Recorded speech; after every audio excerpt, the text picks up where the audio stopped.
You're a burden, a failure. Those were the words my William Hart said to me over dinner right before he raised his glass to toast my sister, the golden child who would inherit everything. I sat there. 19 years old, my joints aching from the disease I've carried since I was 8, and watched as they smiled without even looking in my direction. I didn't cry. I didn't beg. I just quietly excused myself, wheeled out the front door, and didn't look back. That night, something in me snapped. I thought the worst pain was the disease that left me too weak to run, to dance, to even hold a fork some days. But I was wrong. The worst pain is knowing your family stopped seeing you as a person and started treating you like an inconvenience. But what I didn't know then was that someone in that very room had caused my illness. When I was 8 years old, my body began to betray me. It started with exhaustion, not the normal. I played too much at recess kind, but the bone-deep kind that made it hard to get out of bed. Then came the joint pain. My knees would swell. My fingers stiffened like old tree branches. I cried at night, not because I was scared, but because I didn't understand why my body hurt so much just from existing. At first, my mom thought I was faking. "You're probably just tired from school," she'd say, brushing it off. But one morning, I collapsed on the kitchen floor trying to reach the cereal box. I couldn't feel my legs. I looked up and saw my William Hart frown, not in worry, but in annoyance. That's when they finally took me to a doctor. The tests went on for weeks. Blood work scans, pokes, prods.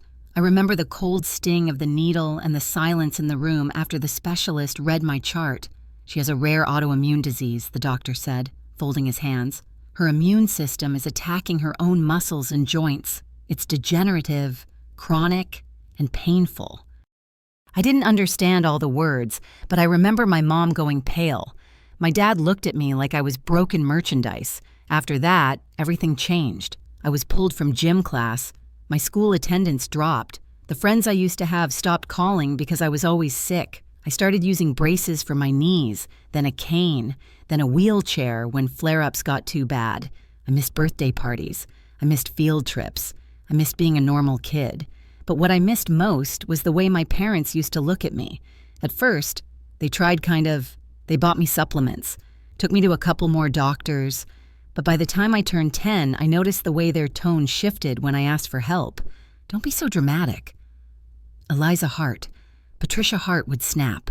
"She just wants attention," William Hart muttered once, thinking I couldn't hear him.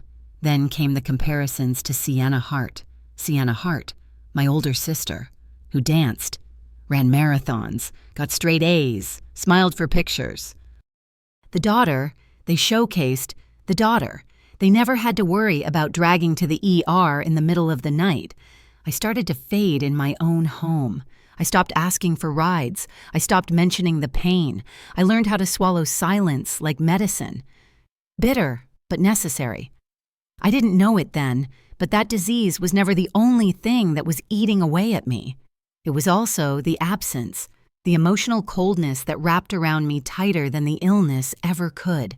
And somewhere deep down, a question began to take root I'd bury for years. Why did this happen to me, and why did they stop caring so fast if I was the burden? Sienna Hart was the blessing. Everything she touched turned to gold.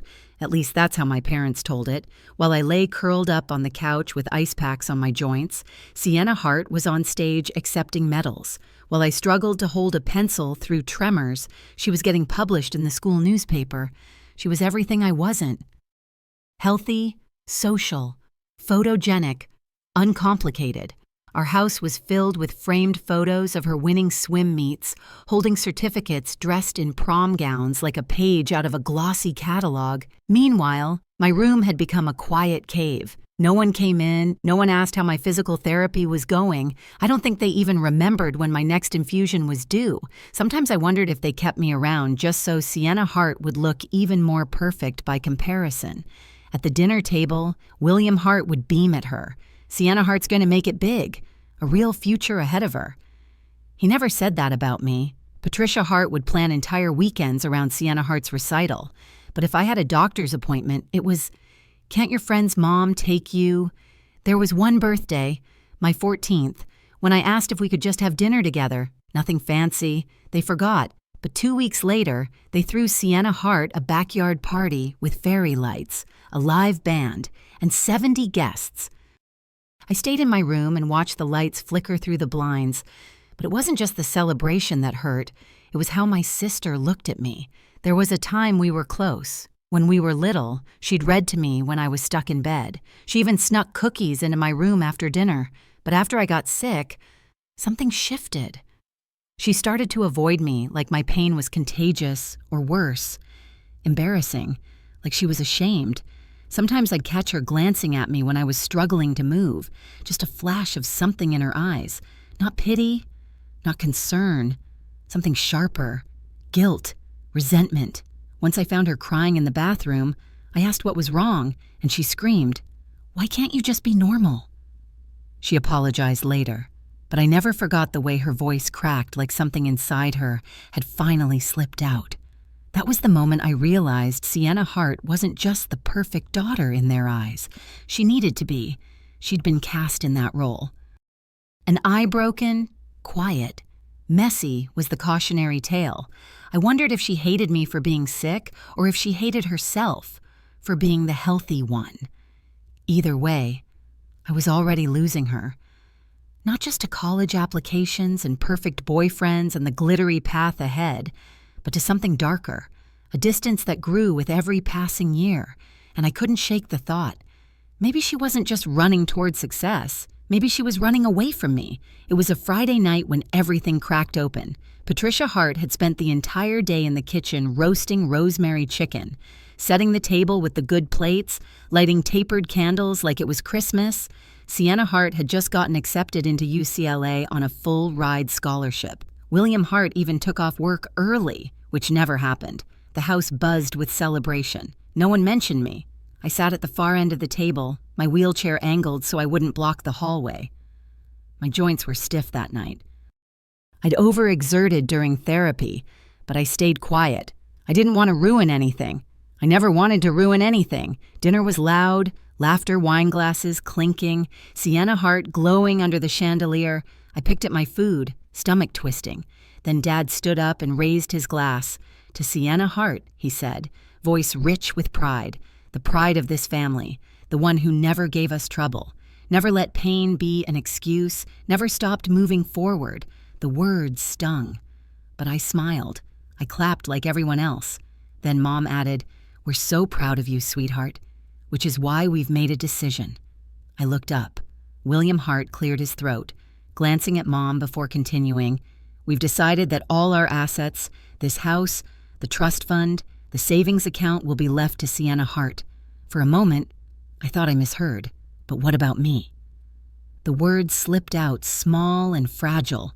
The room went quiet. You could hear the silverware stop mid-air. William Hart didn't even look at me. "Eliza Hart, you've needed so much from us over the years. It's only fair that Sienna Hart gets the life she earned. You've cost us more than you realize." Patricia Hart nodded, not meeting my eyes. "You're a burden, honey. We still love you, but we have to be realistic." I stared at them, the words slicing deeper than any pain my disease had ever brought. My sister sat in silence, cheeks flushed. She didn't speak, didn't protest. She just looked down at her plate, and in that moment, I realized I was truly alone in that house. I didn't shout. I didn't argue.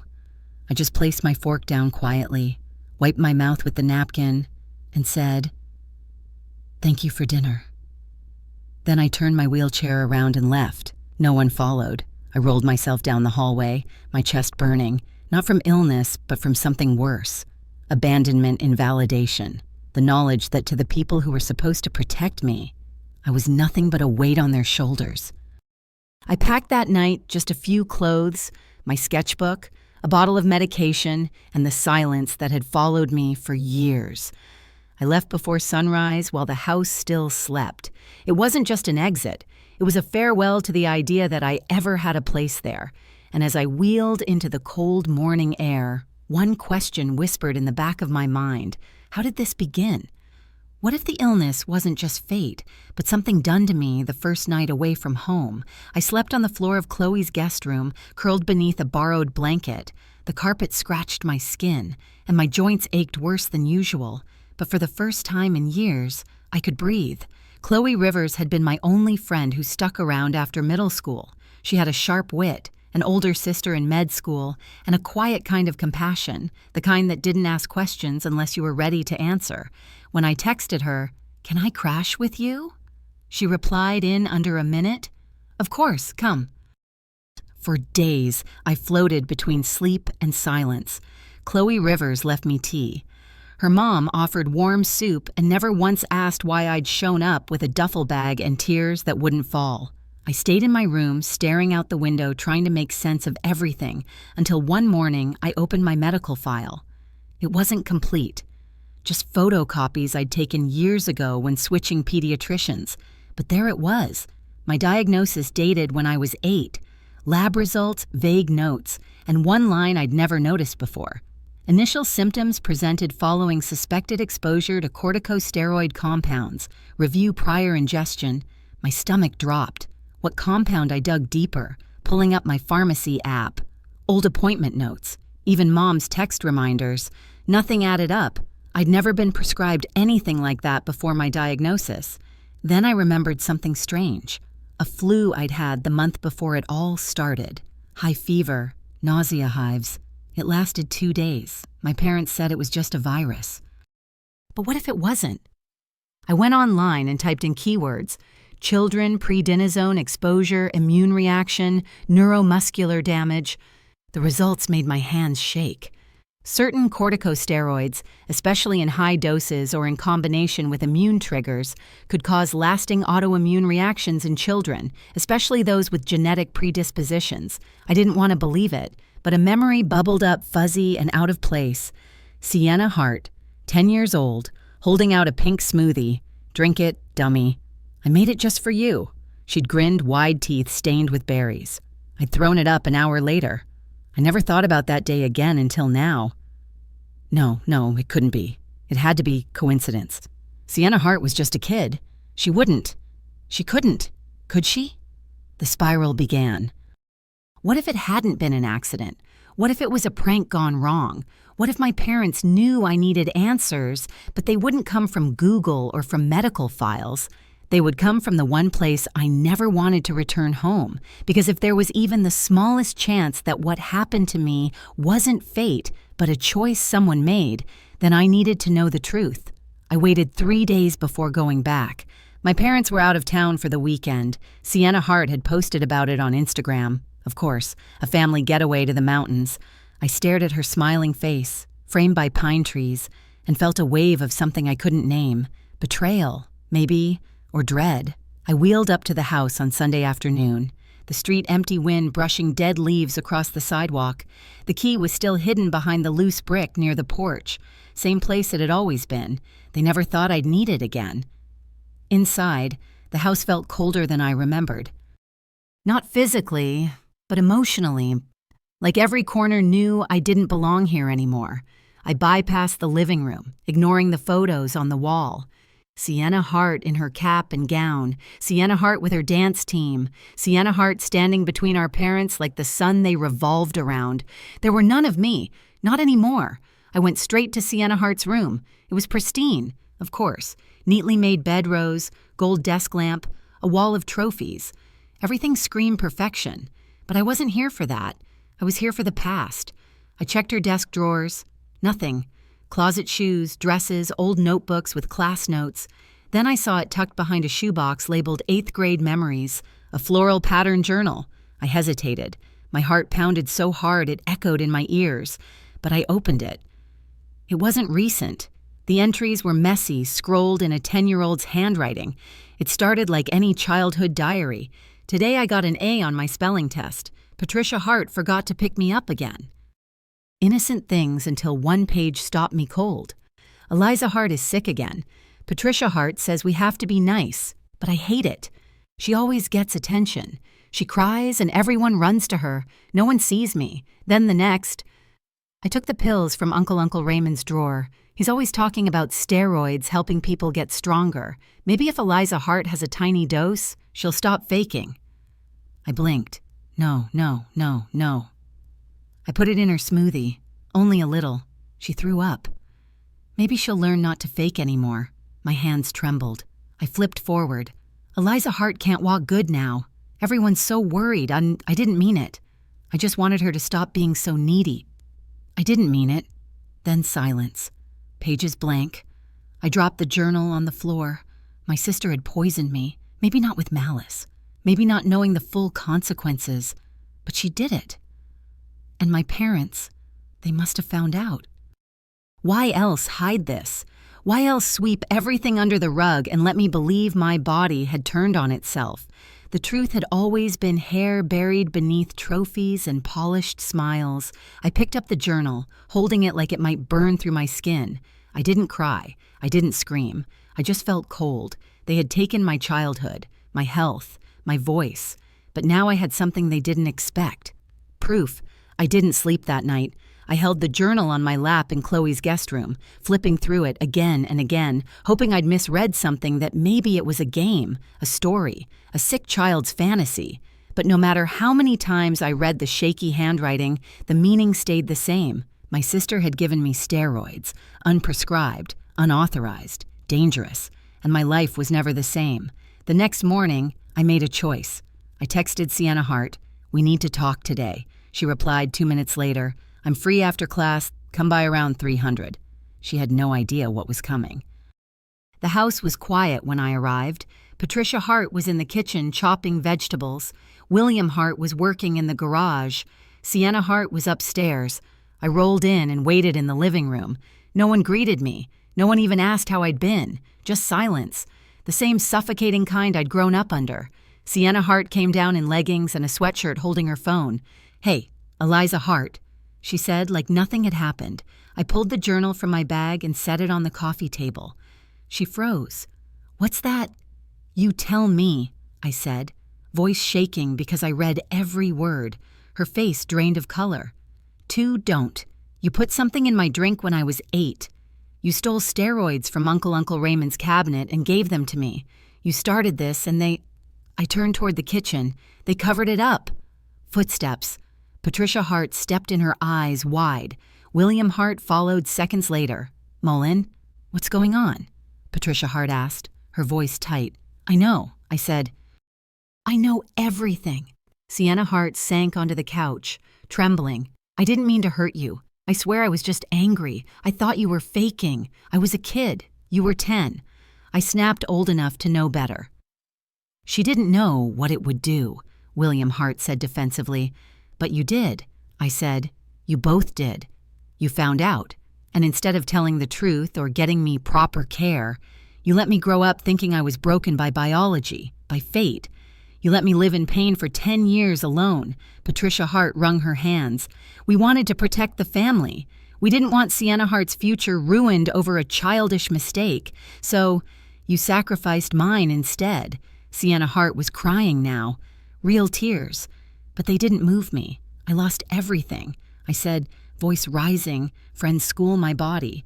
And all this time, the people who were supposed to love me were hiding the truth. No one spoke. The silence said everything. I reached into my bag and pulled out my phone. "I've scanned the journal, sent it to my lawyer. If you don't think I'll press charges, think again." Patricia Hart gasped. "Mullen, you wouldn't." "I would," I said coldly, "unless I get exactly what I deserve, my share of the estate, public acknowledgement, and a written apology from all 3 of you. That's blackmail," William Hart said. "No," I said, "that's justice." They didn't respond. Sienna Hart just buried her face in her hands. I stood my joints screaming, but I didn't care. You took my health, my voice, my childhood, but not my future, not anymore. Then I left. This time I didn't cry. I didn't shake. I walked. Yes, walked slowly but without help. Back down the front steps. For once, they were the ones left speechless, and I was the one holding the truth. The days that followed were quiet, but they weren't empty. I didn't hear from my parents or Sienna Hart. No calls, no texts, just silence. The kind that used to crush me, but now felt like space I finally owned. For the first time in my life, I wasn't waiting for their approval. I wasn't asking to be seen. I was demanding it. My lawyer, Miss Parker, was a former disability rights advocate with sharp eyes and zero tolerance for injustice. When I showed her the scan journal, she said one word: leverage. She drafted a formal letter, a demand for an amended estate division, retroactive medical compensation, and a signed admission of guilt kept private but legally binding. If they refused, she warned, I had every right to pursue civil charges against Sienna Hart and negligent concealment against my parents. A week later, the response came. They agreed. The estate would be split, 50 between me and Sienna Hart. A public apology wasn't offered, but Sienna Hart sent a private letter handwritten and messy. I'm sorry, Eliza Hart. I was jealous, scared, and selfish. I ruined your life, and you still had the courage to face us. I'll live with what I did forever. I didn't write back. I didn't need to, because this wasn't about revenge anymore. It was about reclamation. With my portion of the estate, I moved into a modest but sunlit apartment downtown, walking distance from my physical therapist and near a park where I could sketch in the afternoons. I also set up something I never thought I'd be able to, the Eliza Hart Fund, a small nonprofit that supports teens with chronic and invisible illnesses, especially those dismissed by family. We offer art therapy, legal advocacy, and most importantly, listening ears that believe you the first time. Chloe Rivers helped me design the logo. Miss Parker joined the board. And one day, Sienna Hart donated anonymously under the name For the Ones We Failed. I knew it was her. I didn't erase the past. I didn't pretend things didn't happen. But I built something with the ashes they left behind. And as I rolled open the doors to our first workshop, where 6 teenagers sat in a circle with their sketch pads, braces, inhalers of V-poles, didn't feel like a burden. I felt like a beginning.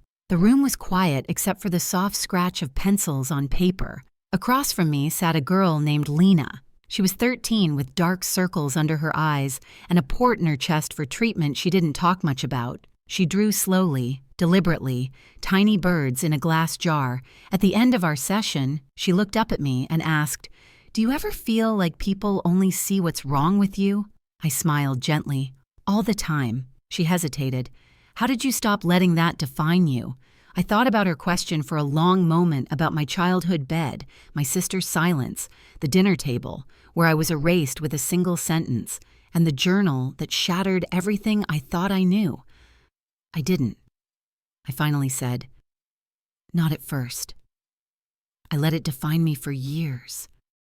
I believed I was the broken one, the mistake. But then I learned something. She waited, eyes wide. I am not the illness. I am not the silence. And I am not the burden. Lena smiled. It wasn't wide, but it was real. That night, I sat in my apartment alone, but no longer lonely. The Chicago lights blinked softly through the curtains. My legs still ached. Some days I still needed help to dress or to hold a fork. That part hadn't changed, but I had. I was no longer the girl who begged to be loved by people who only saw her as a problem. I no longer measured my worth by how much space I didn't take up, how quiet I could be, or how little I could ask for. I measured it by every person who walked into that room and whispered, "Me, too." The pain didn't vanish. The past didn't rewrite itself. But I had reclaimed something far more powerful than an apology or a share of money. I had reclaimed my story. And if I could offer one truth to anyone out there, anyone who has been called a disappointment, a weight, an inconvenience, it would be this: you are not a burden. You are not the problem. You are not invisible. And you are never, ever alone. Because somewhere out there, someone like me is waiting to say, "I believe you, I see you, and I know what it means to survive."